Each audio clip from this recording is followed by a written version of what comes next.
TNR talk show में आप सबका स्वागत है। आज हम बहुत ही गंभीर लेकिन चिंताजनक मुद्दे के ऊपर बातचीत करने वाले हैं। पिछले 2-3 दिनों से आप सबके बीच हम चर्चा करते आए हैं और आप लोग भी इस मुद्दे पर जानकार होंगे कि विमल नेगी का जो इंसिडेंट हुआ है, उसके बाद जो हाई कोर्ट का डिसीजन आया है, उसके तुरंत बाद हिमाचल प्रदेश के जो प्रशासनिक हालात हैं और राजनीतिक हालात हैं, उनमें कितनी तेजी से तब्दीली आई है। हम इन्हीं मुद्दों पर बातचीत करने वाले हैं।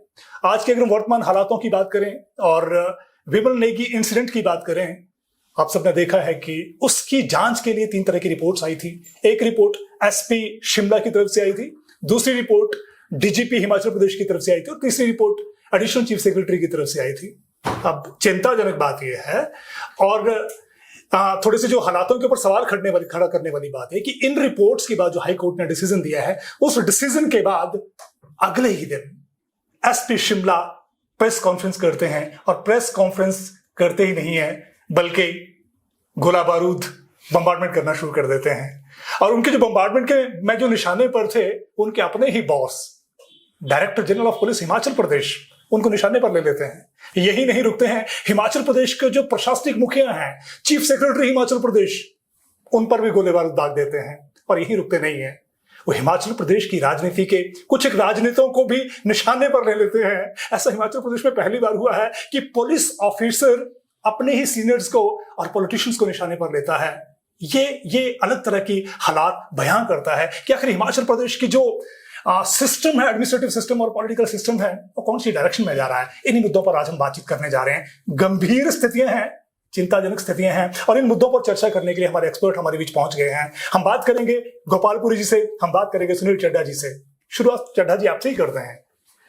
ये हिमाचल प्रदेश में पहली बार हुआ है, एक मौजूदा एसपी अपने ही बॉस को कटघरे में खड़ा कर देते हैं और उन पे सवाल दागने शुरू कर देते हैं। ये क्या स्थिति बयान करती है?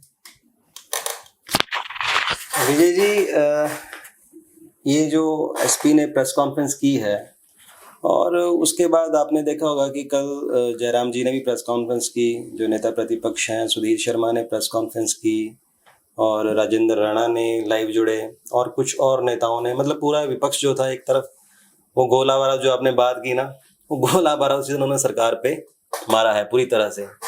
तो एक एसपी की प्रेस कॉन्फ्रेंस के बाद जो राजनीतिक घटनाक्रम जो तेजी से बढ़ा है, पहले तो प्रशासनिक बढ़ा, लेकिन ऑटोमेटिकली जब कोई आईपीएस ऑफिसर एलिगेशन लगा रहा है अपने सीनियर पे, तो वहां से तो कुछ ऐसी प्रेस कॉन्फ्रेंस नहीं आई, ना सीएस ने कोई प्रेस कॉन्फ्रेंस की, ना कोई बयान दिया, ना कोई डीजीपी ने बयान दिया। लेकिन जो पॉलिटिकल एक इशू बना, सुधीर शर्मा ने तो जिस हिसाब से एलिगेशन लगाए वो बड़े गंभीर थे जो उन्होंने प्रेस कॉन्फ्रेंस की। फिर जयराम जी ने प्रेस कॉन्फ्रेंस की, उसमें भी काफी गंभीर आरोप लगाए। तो ये कल तो ये प्रॉपर राजनीतिक इशू बन गया और आज भी जो मुझे लगता है कि कई घटनाक्रम तेजी से बढ़ेंगे और एक जो दबाव मुझे लगता है कि सरकार पे एक दबाव तो बना है कि ऑब्वियस सी बात है कि जो आपके कंडक्ट रूल्स हैं, कंडक्ट रूल्स में आप वॉइस नहीं हो सकते। आपको कोई भी बात कहनी है तो क्लोज डोर में ही बोल सकते हो, पब्लिक में नहीं आप उस तरह से बात कर सकते कि आप अपने सीनियर के खिलाफ या इवन जो विधायक सुधीर शर्मा जी ने बोला है कि मैं भाई इसमें प्रिविलेज मोशन ले आऊंगा, और बनता भी, मतलब हो सकता है ऐसा, क्योंकि उन्होंने डेफमेशन का नोटिस भी उनको भेज दिया है। तो आप सही बोल रहे हो कि अब ये पॉलिटिकल मुद्दा तो प्रॉपर पॉलिटिकल मुद्दा बन गया है, एडमिनिस्ट्रेटिव मुद्दा बन गया है। और पुरी जी, जब हम ब्यूरोक्रेट्स की बात करते हैं और यूपीएससी से निकले हुए ब्यूरोक्रेट्स की बात करते हैं, तो माना जाता है कि जितने ब्यूरोक्रेट्स होते हैं उनकी प्रॉब्लम सॉल्विंग स्किल जो होती है या जो क्रिटिकल थिंकिंग होती है वो कमाल की होती है, यानी वो मुश्किल से मुश्किल परिस्थिति को हैंडल कर सकते हैं। पर मौजूदा हालात में लगता है कि हमारे जो ब्यूरोक्रेट्स है उनकी क्रिटिकल थिंकिंग कहाँ चली गई है, उनकी प्रॉब्लम सॉल्विंग स्किल कहाँ चली गई है। विमल नेगी जी के इंसिडेंट में 3 रिपोर्ट्स आती हैं और तीनों ही रिपोर्ट्स का एकीकरण नहीं है, इंटीग्रेशन नहीं है। तीनों रिपोर्ट्स अपनी अपनी वानगी करती हैं और कहीं भी तीनों ही रिपोर्ट्स को एक टेबल पर चर्चा में नहीं लाया जा सका। ये किसने हैंडल करना था, किसकी नाकामी है? ऐसा क्यों हो गया कि जो टॉप ब्यूरोक्रेट से, चाहे पुलिस की बात कर लीजिए, चाहे एडमिनिस्ट्रेशन की बात कर लीजिए, चाहे होम सेक्रेटरी की बात कर लीजिए या चाहे होम मिनिस्टर की बात कर लीजिए, ये तीनों रिपोर्टें अलग थलग अपने अपने रूप में हाई कोर्ट में कैसे चलेगी? क्रिटिकल थिंकिंग कहां चलेगी? प्रॉब्लम को सॉल्व क्यों नहीं किया गया? इतना बड़ा बवाल हिमाचल प्रदेश के एडमिनिस्ट्रेशन में कैसे मच गया? इसलिए सर मैं ये कहूंगा कि जैसे आपके भाव होते हैं, जैसा आप करना चाहते हो ना, जो राज कर रहा है, अब एग्जीक्यूटिव को बोला तो जाता है ब्यूरोक्रेसी क्योंकि डेमोक्रेसी का एक पिलर है, लेकिन ultimately it follows the politics कि पॉलिटिकल लोग जो पावर में बैठे हैं, पॉलिटिकल आइडियोलॉजी को क्या लेके बैठे हैं, क्या उनके मनोभाव हैं, क्या उनकी मनोदशा है, अपने आप गुट में बटे हैं नहीं बटे हैं, देश के लिए समर्पित है या नहीं है, वही सारी चीज़ें एग्जीक्यूटिव में ट्रांसफर होके आती हैं। और एक जब एसपी गांधी ने ये प्रेस कॉन्फ्रेंस की तो एक ना र्यूमर चला, अब हम तो जर्नलिस्ट हैं, हम पता करते हैं कि ऐसा हुआ क्या, कि मतलब ऐसा कैसे हो गया ये चीज़। तो पता लगा कि एक 22 तारीख को कहते हैं दिल्ली में कोई मीटिंग हुई, कोई सीनियर पॉलिटिशियंस थे उसमें, सीनियर ब्यूरोक्रेट्स थे उसमें, दिल्ली में हिमाचल के सीनियर ब्यूरोक्रेट्स थे, हिमाचल के ही किसी प्रॉपर्टी में मीटिंग हुई, गवर्नमेंट प्रॉपर्टी में, और वहाँ ये चर्चा हुई कि डीजीपी ने जो रिपोर्ट दी है हाई कोर्ट में और एसीएस ने जो रिपोर्ट दी है, एसीएस होम ने जो रिपोर्ट दी है हाई कोर्ट में, इनको किस ना किस तरह चार्जशीट किया जाए, इनके अगेंस्ट कोई डिसिप्लिनरी एक्शन प्लान किया जाए। तो वो सारा जो है वो वहाँ पे चर्चा हुई। अब वो जो चर्चा हुई तो अब ऑब्वियसली हर किसी के सोर्सेज होते ही हैं ब्यूरोक्रेट्स के, वो चीज़ें वहाँ चली। जब वो भनक लगेगी कि नहीं यार गवर्नमेंट ये चाह रही है, तो ऑब्वियसली जो है वो नीचे वाले बंदों को भी पावर मिलेगी ही मिलेगी। और एसीएस होम ने इसमें, अब ब्यूरोक्रेसी बट गई गुटों में, जब आप ही गुटों में बटे हो, जो राज कर रहे हो वो गुटों में बटे हैं, तो ब्यूरोक्रेसी ऑब्वियसली बटेगी गुटों में, वो इंप्रेशन जाएगा ही जाएगा। एसीएस होम ने जो रिपोर्ट दी है वो फाइल भी वो मतलब घूमती रही है वॉलीबॉल की तरह, इधर से उधर से इधर, कंवर साहब के बीच में और उनके बीच में घूमती रही है। उन्होंने लिख के दिया कि आपने मौका ही नहीं दिया इनको बोलने का, जो हरिकेश मीणा और जो ऑफिसर्स इन्वॉल्व है इसमें। तो बड़ा स्ट्रॉन्ग कैटेगरली रिप्लाई दिया उन्होंने ओंकार शर्मा जी ने। मतलब मैंने भी अपने करियर में पहली बार देखी उनकी नोटिंग जो पब्लिक हुई है, और कल वो नाच भी रहे थे तो मैं बड़ा प्रभावित था उनकी इस नोटिंग को पढ़ के। उन्होंने लिखा कि are you out of your sight, मतलब कि यार तुम भूल गए हो कि it's a fact finding report and I am not doing investigation. आपने बोला कि फैक्ट ढूंढ के लाओ, मैंने फैक्ट मेंशन कर दिए हैं, मैं कोई बयान लेने थोड़ी चलूंगा पुलिस की तरह। Absolutely. तो बेसिकली आप गुटों में बटे हो तो आपके जो नीचे जिन्होंने एग्जीक्यूट करनी चीजें वो भी गुटों में ही बटेंगी। तो इसलिए ऊंचा चरित्र हो राज करने का तो नीचे भी चीजें ठीक रहती हैं। ये जो गुटों में बंटने वाली बात आपने कही है, और जब अंदर की खबर लेके आए हैं, दिल्ली में जो मीटिंग हुई है एक अंदर, उसमें जो इंडिकेशन निकल के आई है, ये गुटों में पॉलिटिशियंस तो बंटते ही हैं, लेकिन ब्यूरोक्रेट्स भी चड्डा जी बंटने शुरू हो गए। और ब्यूरोक्रेट्स खास करके, चूंकि हायरार्की हम ब्यूरोक्रेसी में बहुत इंपॉर्टेंट मानते हैं, और इसमें हायरार्की में जो सीनियर्स होते हैं उनका एक रुतबा होता है, उनकी कदर होती है, इज्जत और सम्मान होता है। ये एसपी संजीव गांधी जो शिमला के सुपरिटेंडेंट ऑफ पुलिस है, उन्होंने अपनी रिपोर्ट भी की है, हाई कोर्ट में सबमिट की है।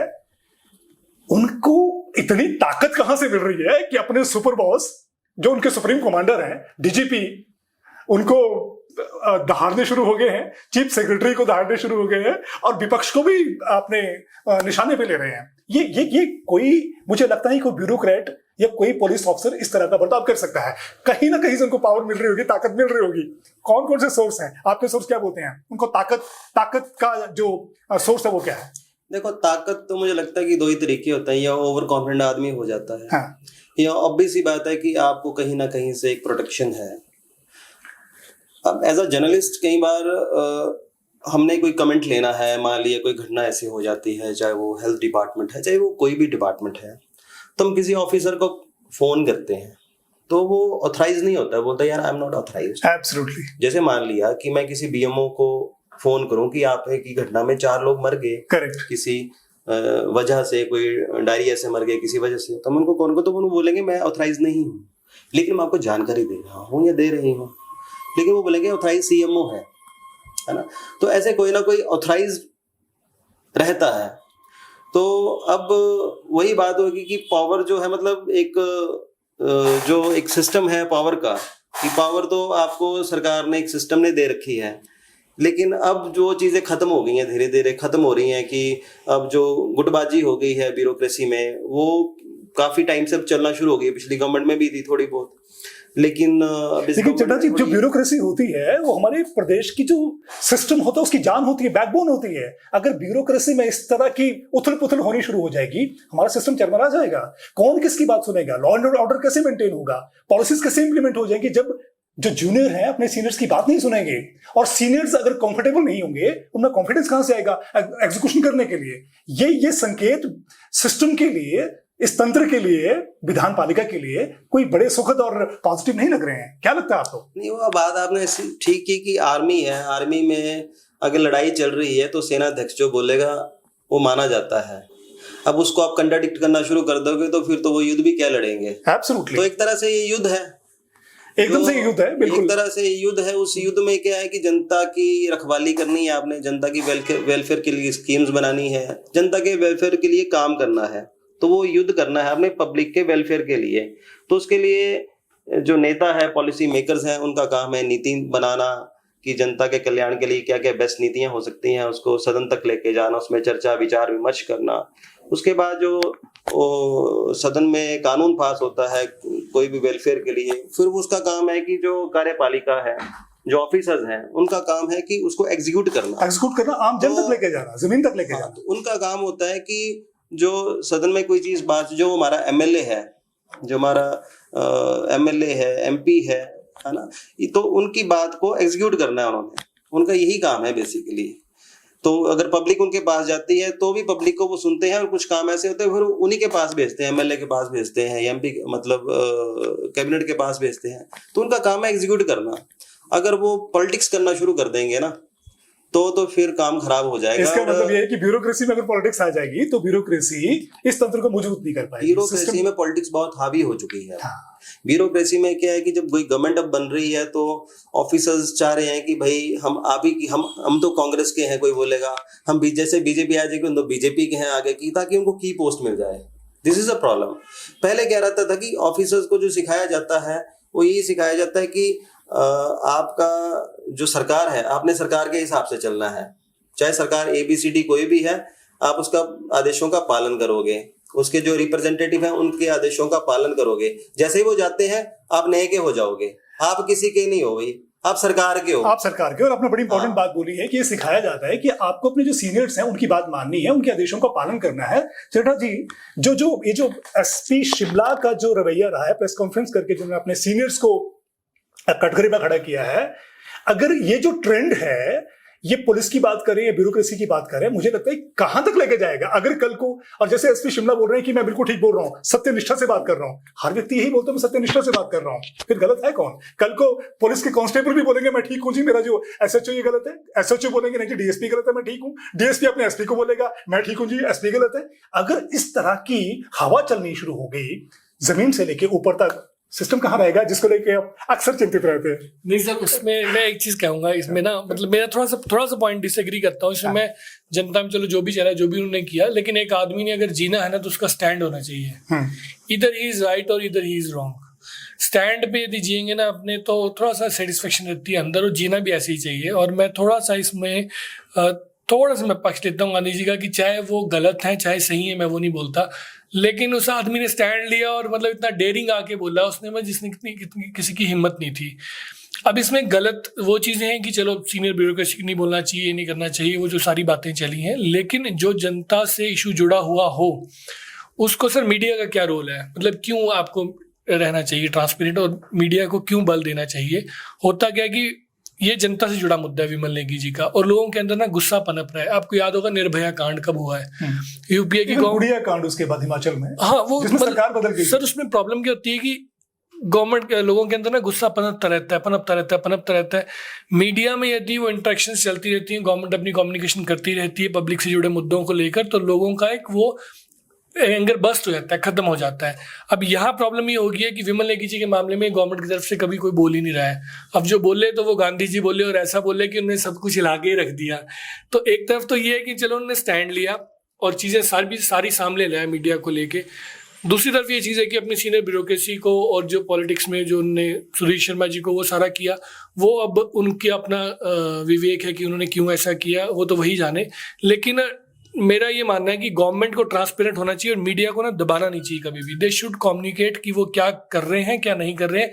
और अगर मीडिया अगर एंटी भी लिखता है आपके ना तो उसको दबाना नहीं चाहिए। उससे क्या है कि लोगों का जो एंगर बस्ट वाला वो है ना सर, उनका गुस्सा निकल जाता है। करेक्ट। तो पुरी जी आपने बिल्कुल ठीक बोला कि गांधी जी ने अपना पक्ष रखा है, इसका मतलब उनके अंतर्मन में काफी बेचैनी चल रही होगी और कई सारी चीजों से वे अपने आप को दबा हुआ महसूस कर रहे होंगे, जो एक तरह से ब्लास्ट बन के प्रेस कॉन्फ्रेंस में निकला।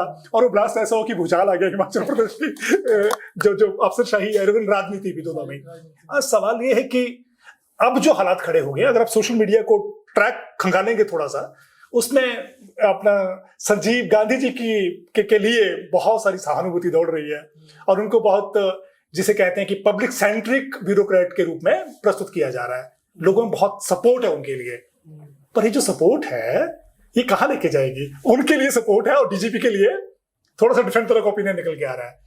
लगता है कि अब हमारी जो राय बनाएगा, ओपिनियन बनेगा प्रदेश में, वो सोशल मीडिया बनाएगा और सोशल मीडिया से सरकार चलेगी, सरकार का ओपिनियन सोशल मीडिया का ओपिनियन से बनेगा। देखो, जो सोशल मीडिया का ओपिनियन जो भी है वो कई बार दबाव का ही काम करता है, लेकिन डिसीजन कभी भी नहीं हो पाते। इससे पहले भी कई इंसिडेंट हुए हैं और कई मीडिया के थ्रू जो चीज़ें लिखी गई, दबाव बना सोशल मीडिया के, लेकिन अल्टीमेटली होता वही है कि जो गवर्नमेंट चाहती है अल्टीमेटली वो चीज़ों को थोड़ा लिंगर ऑन हो जाता है। लेकिन मैं ये कहना चाहता हूँ कि बेचैनी जो आपने वर्ड यूज़ किया, ये ऑफिसर्स के बीच में जो टॉप ब्यूरोक्रेट्स हैं, बेचैनी, मुझे लगता है बेचैनी इस वक्त एसपी शिमला या डीजीपी की बेचैनी ठीक है, उनकी अपनी बेचैनी होगी, वो कोई भी उनके बीच कन्फ्लिक्ट है या वो सच्चे हैं या झूठे हैं, वो एक अलग चीज़ है। अभी तो ये सारी चीज़ें बाद में निकल के सामने आई कि सच्चा कौन है और झूठा कौन है। बेचैनी मुझे लगता है कि इस वक्त हिमाचल प्रदेश पुलिस की पूरी फोर्स में है। एक जवान जो बेचारा नीचे कई ट्रैफिक में जो ड्यूटी दे रहा है, कोई थाने में जो ड्यूटी दे रहा है, वो तो बेचारा परेशान हो जाएगा। वो ऑर्डर्स किसके मानेगा? उसको समझ नहीं आ रहा कि मुझे अपने कभी आगे से तो ये समस्या होगी ना कि कोई भी जूनियर ऑफिसर सीनियर ऑफिस के खिलाफ बोलने की जो प्रथा स्टार्ट हो जाएगी, तो जो जवान है उसको अगर बाई चांस एसपी कॉल करता है और साथ में वो डीएसपी कॉल करता है, एसएचओ कॉल करता है, एक ही बात कर, वो कंफ्यूज हो जाएगा, मैं किसकी बात मानूं। जैसे सेना जब युद्ध के लिए चलती है तो उसको पता है कि भाई ऊपर से एक ऑर्डर आएगा, सेनाध्यक्ष का ऑर्डर आएगा, हमने उसी चीज पे चल रहा है। उसके लिए 3 पिलर सामने हो गए, मतलब मान लिया डीजीपी भी उसको कॉल कर सकता है, मतलब एसपी भी कर सकता है, एक जो जवान है उसकी हालात बता रहा हूँ उसकी, मतलब आप ये सोच के चलो कि इस वक्त जो थाने में लोग बैठे हैं, ये जो काम कर रहे हैं, उनकी मनोदशा कैसी होगी। करेक्ट, कि भाई हमने आज के बाद ऑर्डर किसका मानना है? करेक्ट, एसपी का मानना है, डीएसपी का मानना है, एसएचओ का मानना है, सीधा कोई डीजीपी कॉल कर देगा, किसका मानना है, किसकी बात सही होगी? तो एक जो कंफ्यूजन जब किसी फोर्स में आ जाती है, दिस इज अ फोर्स, ये कोई मजाक नहीं चल रहा है हिमाचल प्रदेश में, ये कोई मजाक थोड़ा है कि एक फोर्स जो कंफ्यूजन वाली हालात में हो गई है, मुझे लगता है, और ये एक सिक्योरिटी प्रदान कर रही है। कल को कोई यहाँ पे कोई लॉ एंड ऑर्डर की सिचुएशन खराब पैदा हो जाती है तो काम कैसे करेंगे लोग? काम कैसे करेंगे चड्डा जी? और एक इंपॉर्टेंट चीज जो आपने इंडिकेट करी है, बहुत ही संवेदनशील बात आपने करी है। अल्टीमेटली होता क्या रहा है कि जनरली जो हमारे सीनियर्स होते हैं पुलिस फोर्स में खास करके, वो जूनियर्स को या सबॉर्डिनेट को प्रोटेक्शन देते हैं और उस प्रोटेक्शन के बेसिस पे जो बाकी टीम होती है वो दबा के काम करती है। दिन रात के हमारे बॉस है जो हमको संभालेंगे, प्रोटेक्ट करेंगे, अगर कहीं 19-21 होता है हमको गाइडेंस देंगे, मार्गदर्शन करेंगे। पर ऐसी स्थिति में गाइडेंस, सपोर्ट, प्रोटेक्शन कहाँ से मिल पाएगी? किसी जूनियर के साथ कोई गड़बड़ होती है, कोई सीनियर कोई आपके लिए आपका एक्सप्लॉयटेशन कर रहा है, कुछ उसका तरीका है ना, तरीका है। आप डिपार्टमेंट में जाओगे, आपका मान लिया किसी डीएसपी के साथ गलत हो रहा है, अगर एसपी कोई गलत है, उसके पास ऑप्शन आईजी के पास तो तरीका है। पूरी जी चड्डा जी ने बड़ी इंपॉर्टेंट बात बोली है कि इस तरह की इश्यूज निकलते हैं, कौन से परिवार में कौन सी टीम में इश्यूज रेज नहीं होते हैं। अगर एसपी संजीव गांधी परेशान थे, कहीं ना कहीं जद्दोजहद उनके मानस पटल पर चल रही थी या कन्फ्लिक्ट चल रहा था, उसके मैनेज करने के 50 तरीके हैं। तो अगर, और इवन मैं डीजीपी से लेकर चीफ सेक्रेटरी की बात भी करूंगा, अगर ब्यूरोक्रेसी के इतने बड़े ओहदों के लिए लोग अपनी टीम में कन्फ्लिक्ट को मैनेज नहीं कर पा रहे हैं तो कन्फ्लिक्ट मैनेजमेंट होगा कैसे? फिर ये तो मास्टर माने जाते हैं, हजारों लाखों लोग इनका अनुसरण करते हैं, इनको फॉलो करते हैं, इनके जैसे पदचिन्हों पर चलने की कोशिश करते हैं, ये उनके रोल मॉडल हैं। लेकिन इस तरह के कन्फ्लिक्ट को भी हमारी ब्यूरोक्रेसी और जो टॉप कमांडर है ये मैनेज नहीं कर पा रहे हैं, तो क्या लगता है ये हो क्या रहा है प्रदेश में? सर तो आप इसमें ना सर, ये जो पॉलिटिक्स आ गई है ना, की पोस्ट की जो लेके जो प्यार आ गया हुआ है, वही मैंने कहा सर, जो लोग राज कर रहे हैं ना, अगर उनके मन में देश भावना, देश के प्रति प्रेम, प्रदेश के प्रति प्रेम नहीं, तो वो नीचे ऑब्वियसली ट्रैवल करेगी ही करेगी। और रही बात की मतलब तरीके होते हैं, हाँ तरीके होते हैं, लेकिन ज़्यादातर 90% लोग प्रेशर के आगे सरेंडर कर देते हैं। ऐसा नहीं है कि गांधी जी ने प्रेस कॉन्फ्रेंस की है तो कल कोई कांस्टेबल भी उठ के कर देगा या कोई डीएसपी कोई भी कर देगा। You need guts, you need something, मतलब थोड़ा पागलपन चाहिए। आप कायल हैं गांधी जी के जो पागलपन है। मैं कायल नहीं हूँ सर, ये कायल नहीं हूँ, लेकिन मतलब कह रहे हैं लोग कि हाँ ऐसा होगा तो ऐसा हो जाएगा, नहीं, हर बंदा नहीं लड़ सकता। लड़ने के लिए you need fighter kind of instinct sir, तो वो चाहिए होता है। करेक्ट। तो दो तरह की चीजें निकल के आ रही हैं। चड्डा जी का ओपिनियन बिल्कुल ये है कि अगर सिस्टम है तो सिस्टम में बात रखने के तरीके होते हैं, लेकिन आपको लगता है कि सिस्टम में अगर बेचैनी है, उथल पुथल है, तो उसका रखने का गट्स भी होना चाहिए। गट्स है। और मैं कहता हूँ सर, जो सोशल मीडिया वाली बात भी आपने कही, गवर्नमेंट को सोशल मीडिया को कंसीडर करना चाहिए, बिकॉज पब्लिक परसेप्शन जो सोशल मीडिया बता देता है आपको। जर्नलिस्ट जो है वो तो चलो अब जर्नलिज्म अलग तरह की होगी है, लेकिन सोशल मीडिया को कंसीडर करना चाहिए। लोग उसमें अपना गुस्सा, अपनी बात रखते हैं, उस परसेप्शन को देखते हुए चलना चाहिए। दैट इज़ पब्लिक पार्टिसिपेशन, और बीजेपी उसको कर रही है। लेकिन चलिए अभी हम इसको कंक्लूड करने की तरफ आगे बढ़ते हैं। अब बताइए, ये जो सारा इंसिडेंट हुआ है पूरी, आपको क्या लगता है अंजाम क्या होने वाला है? अंजाम सर यही है कि आज जब हम डिस्कस कर रहे हैं, टुडे इज मंडे, और गवर्नर जो है उनकी तरफ से ऐसा कोई इशारा आया है कि he will not deal any file और will not meet any official till the time he doesn't meet CM. वो सीएम से बात करेंगे। और ऐसा भी जो परिदृश्य में देखने में आ रहा है कि जो एक प्रेसिडेंशियल रूल लगने के जो हालात हैं, या वो एविडेंसेस हैं, या वो फैक्ट्स हैं, या ग्राउंड्स हैं, वो भी थोड़ा जो है वो बन चुके हैं। अब गवर्नर उस पर क्या कॉल लेते हैं, उनकी आपस में क्या मीटिंग होती है, वो डिपेंड करेगा। और अब ये देखना पड़ेगा कि अब सुखविंदर सिंह सुक्खू जिन्होंने अच्छे डिसीजन लिए हैं, एग्जीक्यूट नहीं हो पाए, that is a separate issue. लेकिन जो भी उन्होंने कहा कि ग्रीन हिमाचल और हिमाचल को उन्होंने आत्मनिर्भर बनाना है, वो बातें बिल्कुल सही हैं। वो अब उनका विवेक देखना पड़ेगा, अब वो कैसे करेंगे। द प्रॉब्लम इज़ कि he lacks that kind of team जो उनके विजन को एज इट इज़ नीचे धरातल पे उतार दे। तो अब उनका विवेक क्या कहता है, गवर्नर साहब का क्या एक्शन लेते हैं। और गांधी साहब जो ऑलरेडी स्टैंड ले चुके हैं, उनका स्टैंड क्या रहता है, क्योंकि आपको याद होगा वकीलों की हड़ताल हुई थी, उन्होंने कहा था कि कल को हो सकता है कि मैं भी अपना काम धाम छोड़ के आपकी तरह अधिवक्ताओं की लाइन में खड़ा हूँ। He is a lawyer. वो क्या करते हैं वो देखने में पता लगेगा सर। भविष्य चड्डा जी, स्थिति बड़ी उलझी हुई है, आपको क्या लगता है किस डायरेक्शन में जाएंगे ये हालात, कहाँ जाने वाले हैं? जैसे कि गोपाल जी ने कहा कि ये जो उथल पुथल मच गई है, अभी स्टेट को चलाने के लिए, सेंटर को चलाने के लिए दो ही है भाई, नेता और ब्यूरोक्रेसी है। जो हमारे नेता चुन के आए हैं वो चला रहे हैं, और ब्यूरोक्रेसी जो ब्यूरोक्रेसी तैनात की गई है वो चला रही है हमारे स्टेट को। अब पॉलिटिकल लोग भी उथल पुथल में हैं, और जो ब्यूरोक्रेसी भी उथल पुथल में है। उनका अपना भी विवेक काम नहीं कर रहा, वो क्या बोल रहे हैं, क्या कर रहे हैं, उनको समझ ही नहीं आ रहा। मतलब ये लोग मैनेजर होते हैं अच्छे, कि कल को मान ली गुड़िया कांड ही हुआ था तो। चलिए फाइनल कॉल, आपको क्या लगता है संजीव गांधी रिजाइन करेंगे, सस्पेंड होंगे या ट्रांसफर होंगे? ये जो काम है ये मेरे ख्याल से मुख्यमंत्री जी का काम है, क्योंकि अल्टीमेटली फाइनल कॉल जो लेनी है वो मुख्यमंत्री जी को लेनी है। अब वो उनको ट्रांसफ़र करते हैं या उनको सस्पेंड करते हैं, अब ये तो उनके विवेक पर ही निर्भर करता है कि मुख्यमंत्री जी आपकी कॉल क्या है?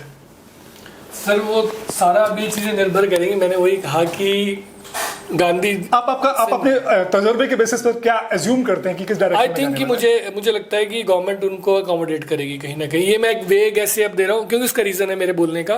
बिकॉज चाहे जो भी है, Gandhi has taken a risk बहुत बड़े सारे फ्रंट्स पे। जितनी भी FIR मीडिया पे हुई, जितनी भी FIR बीजेपी पे हुई, वो सारी शिमला में हुई है। तो आप ये बोलना चाह रहे हैं कि गांधी जी सरकार के ब्लू आइड बॉय हैं? Sir he has taken a stand for his leaders जो रूल कर रहे हैं। तो आई थिंक अगर मतलब करियर पॉलिटिशियन जो होता है वो ऐसे लोगों को कभी वो नहीं करेगा, मतलब क्रश नहीं करेगा, कुछ ना कुछ तो आई थिंक करेगा। दिस इज माई वेग फीलिंग एज ए जर्नलिस्ट। नहीं, आपका तजुर्बा है और आप बोल रहे हैं तो उसके पीछे कुछ ना कुछ साइंटिफिक का लॉजिक जरूर होगा। लॉजिक मैंने दे दिया सर। एक इशारा इन्होंने शुरू में पहले किया था कि अब हम मौजूदा, अगर हम प्रशासनिक हालातों की बात करें तो जो हमारे DGP हैं वो चिंतन में है, इन हालातों का एनालिसिस कर रहे हैं। जो चीफ सेक्रेटरी हैं वो भी चिंतन में है, यानी टॉप ब्यूरोक्रेसी जो है। लेकिन टॉप ब्यूरोक्रेसी में एक शख्स वो भी हैं जो झूम रहे हैं, ठुमके लगा रहे हैं, एंजॉय कर रहे हैं। क्या लगता है? देखो, ओंकार शर्मा जी के बारे में सबको पता है, चाहे वो राजनेता हों, चाहे वो मीडिया पर्सन, जो ब्यूरोक्रेसी हो, he is a honest officer. जब ये जांच उनको जिम्मा सौंपा गया ना, तो मैं अपनी बात कर रहा हूँ, या हमने जो गलियारों में सुना, ब्यूरोक्रेसी के गलियारों में, नेताओं के गलियारों में, कि भाई हो सकता है कि वो अनवाइज्ड हो जाएं, क्योंकि हो सकता है कि वो अब आगे जो उनका प्रमोशन का पड़ाव है वो एज अ चीफ सेक्रेटरी है। तो ऐसा लग रहा था कि हो सकता है कि रिपोर्ट सरकार के मतलब अनवाइज्ड हो सकती है, और ऐसे चांसेस ज़्यादा बन रहे थे। लेकिन जब ये रिपोर्ट आई, अभी खैर वो पब्लिक में नहीं आई ओंकार शर्मा जी की, लेकिन वो रिपोर्ट यही कह रही है कि वो उन्होंने सच को सच बोला है और गलत को गलत बोला है। तो जो सच्चाई वाला आदमी होता है ना, वो अक्सर मगन रहता है। तो जो झूमना है, मुझे लगता है कि वो अपना खुश है, मतलब उनको कोई चिंता नहीं है। चिंता और लोगों को ही है, उनको कोई चिंता नहीं है। तो चिंता और लोगों का है, और जिन लोगों को चिंता में उन्होंने और लोगों को डाल दिया है, वो चिंता मुक्त होके नाच रहे हैं। तो जिन लोगों को चिंता है वो लोग चिंता मगन है, एनालिसिस कर रहे हैं, मीटिंग्स कर रहे हैं, गुफ्तगू कर रहे हैं। गाज किस पे गिरेगी ये शायद शाम तक या कुछ ही वक्त में क्लियर हो सकता है। इस चर्चा के माध्यम से हमने अपनी राय रखी है, आपकी राय क्या है? कमेंट बॉक्स में जरूर लिखिएगा। जय हिंद।